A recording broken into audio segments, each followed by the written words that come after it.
In 2010, I woke up. It was an extremely difficult time for me because I lost almost everything, including my life. But it's in adverse times we grow and learn, even though we don't see it at the time. In a book called How to Be Compassionate by the Dalai Lama, he speaks about his own life.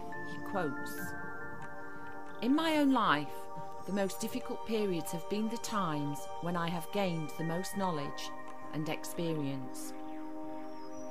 And I say I lost almost everything, because what remained after being stripped of all the superficial garbage that I perceived for nearly 30 years to be the key to all happiness was me, my true, authentic self. I lost my job as a top sales executive with a British brand leader, my company car, wardrobe of designer clothes and shoes, credit cards, my home, and consequently my self-respect, because I placed all this material stuff above everything else. How I thought I needed to be, how I thought I needed to look in society had somehow become the focus of my life.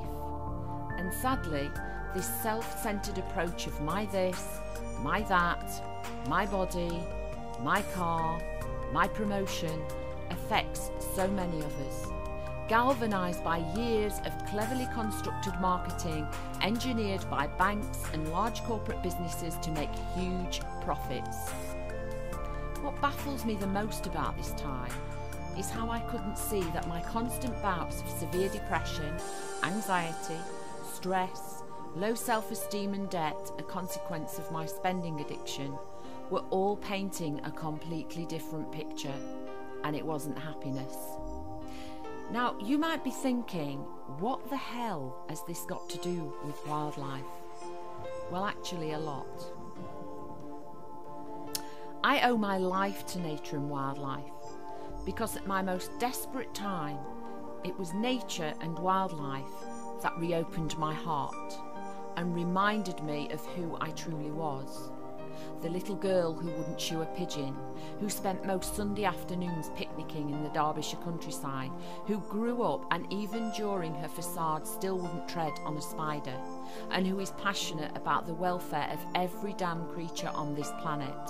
From the abhorrent slaughter and captivity of dolphins in Taiji, Japan, the plight of African elephants killed for their tusks, the horrendous bear bile farms in China, and the inhumane and unnecessary badger culling here on our own back door. Passionate, but being heavily influenced by a possession-led mentality, I didn't consider that I could possibly help to make a difference. We can all make a difference by bringing the changes into our lives that we wish to see in the world, and then inspiring others to do the same. But judgment doesn't help, because no one is perfect, and there isn't one country who can point the finger at another without three fingers pointing back. The persecution and cruelty of so many beautiful creatures is worldwide. And the reason why? Far too many decisions are triggered from the mind, from the ego's perspective, rather than from the heart, and we need to help to turn this around. Decisions made solely from the mind encourages greed, competition and power, which is why we have animals sadly labelled as commodities, entertainment tools, pests, trophies and targets, rather than the sentient beings they are, who feel fear and stress just like we do. But I repeat, we have to be the change we wish to see, so that others will be inspired to follow, and the only way we can do that is from the heart. The only way is to be the purveyors of compassion and kindness, which coincidentally is also the cure for hatred and the instigator of happiness. We are all connected to nature and wildlife, but equally we are all connected to each other. For me, unity is our strength, and then there is a way. Our hearts feel like lead, the papers fill us with dread. It's the thought of the misery and pain, the increasing conflict, the hurt that we inflict, can only be classed as insane. We fight with each other, we destroy, not discover. We kill, we maim, we command. We let others suffer, so we can look tougher. We pillage, we extinguish, we demand.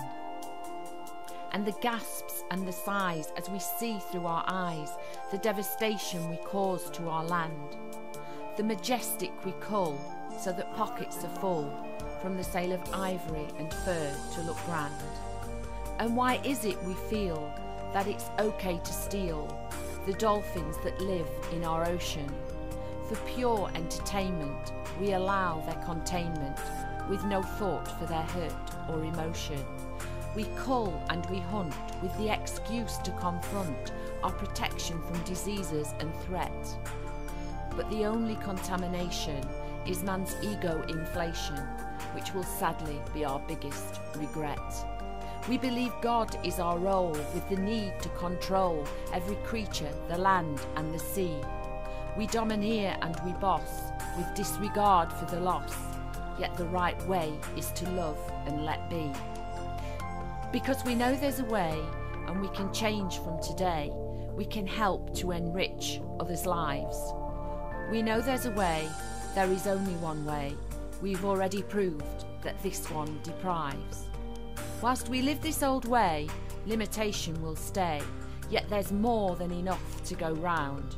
If greed continues to breed, is seen as a way to succeed, whereas doomed as the earth's sacred ground. But we know there's a way, and we can start from today. Love can be the change to all of our lives. We know there's a way, and there's no other way. We've already proved that this one deprives.